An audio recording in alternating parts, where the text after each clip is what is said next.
ಯಾರು ನೀನಿದ್ಯಾ? APL card ರದ್ದು ಮಾಡ್ಯಾರ ಸರ್. ನೀನು APL ಕಾರ್ಡ್ ರದ್ದು ಮಾಡಿಲ್ಲ.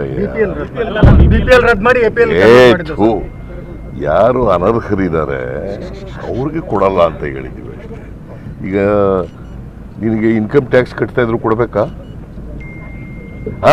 ಅಲ್ಲ ರೀ, ಕೊಡ್ಬೇಕೇನ್ರಿ? ಸರ್ಕಾರಿ ನೌಕರರಾಗಿದ್ರು ಕೊಡ್ಬೇಕಾ? ಅಂತ್ಯವು ಮಾತ್ರ.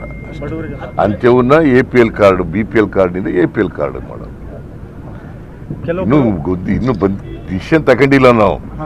ಆ ಥರ ಮಾಡ್ಬೋದು ಅಂತ ಅನ್ಕೊಂಡಿದ್ದೀನಿ ನಾನು. ಇನ್ನು ಫುಡ್ ಡಿಪಾರ್ಟ್ಮೆಂಟಿಂದ ಕ್ಯಾಬಿನೆಟ್ಗೆ ಬಂದಿಲ್ಲ, ನಂಬರ್ 1. ನಂಬರ್ 2, ಆ ಥರ ಏನಾರು ಮಾಡಿದ್ರೆ ಯಾರು ಅರ್ಹರಿದ್ದಾರೆ ಅವ್ರಿಗೆ ಕೊಡಬೇಕು, ಯಾರು ಅನರ್ಹರಿದ್ದಾರೆ ಅವರು ತೆಗೆದಾಕ್ಬೇಕು ಅಷ್ಟೇ. ಕೆಲವೊಂದೀಗ ಅರ್ಹರಿದ್ದವ್ರು ಕ್ಯಾನ್ಸಲ್ ಆಗಿದೆ ಅನ್ನೋಂಥ ನಿನ್ನೆ ಗೊತ್ತಾಗಿದೆ. ಇಲ್ಲ, ಅರ್ಹರಿದ್ರೆ ಕೊಟ್ಟೇ ಕೊಡ್ತೀವಿ. ಅರ್ಹರಿದ್ರೆ ಯಾರಿಗೂ ತಪ್ಪಿಸಲ್ಲ. ನಾನು ಬಹಳ ಕಟ್ಟುನಿಟ್ಟಿನ ಇನ್ಸ್ಟ್ರಕ್ಷನ್ಸ್ ಅನ್ನು ಕೊಟ್ಟಿದ್ದೇನೆ ಫುಡ್ ಅಂಡ್ ಸಿವಿಲ್ ಸಪ್ಲೈಸ್ ಡಿಪಾರ್ಟ್ಮೆಂಟ್ನವ್ರಿಗೆ. ಯಾರು ಅರ್ಹರಿದ್ದಾರೆ ಅವ್ರು ಯಾರು ಕೂಡ ಕೈ ಬಿಡಬಾರ್ದು. ಸರ್, ಈಗ BPL ಕಾರ್ಡ್ ರದ್ದಾದಂತ ಪುನಃ ರದ್ದು ಅಂತೀರಲ್ರಿ. ಏನ್ರಿ ನೀವು ಸರಿಯಾಗಿ ಮಾತಾಡೋದು ಕಲ್ತ್ಕೊಳ್ರಿ. ಅಲ್ಲ ಸರ್, ಅನರ್ಹ ರದ್ದು ಅನರ್ಹ ಅರ್ಹ. ಅದೇ ಸರ್, ಅನರ್ಹರನ್ನ ರದ್ದು ಮಾಡ್ತಿರಲ್ಲ, ಆ ರದ್ದು ಮಾಡಿದವರಿಗೆ ಗೃಹಲಕ್ಷ್ಮಿ ಯೋಜನೆ ಈ 2,000 ರೂಪಾಯಿ ಕಟ್ಟಾಗುತ್ತಾ ಏನ್ ಸರ್?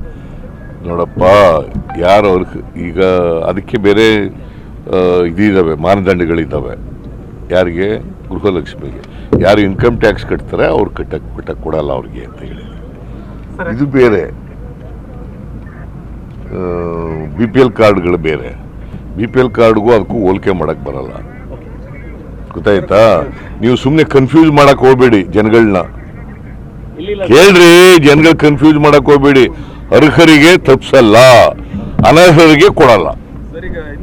ವೆರಿ ಸಿಂಪಲ್ ಅಲ್ವಾ? ಅರ್ಹರಿಗೆ ತಪ್ಪಿಸಲ್ಲ, ಅನರ್ಹರಿಗೆ ಕೊಡಬಾರದು ಅನ್ನೋದು ನಮ್ಮ ಉದ್ದೇಶ. ಪುನಃ ಅದನ್ನೇ ಕೇಳಿದ್ರಿ ಅಂತ ಇನ್ನು ಉತ್ತರ ಆಯ್ತು. ಬೇರೆಯವರು ನಿಮ್ದಾಯ್ತು.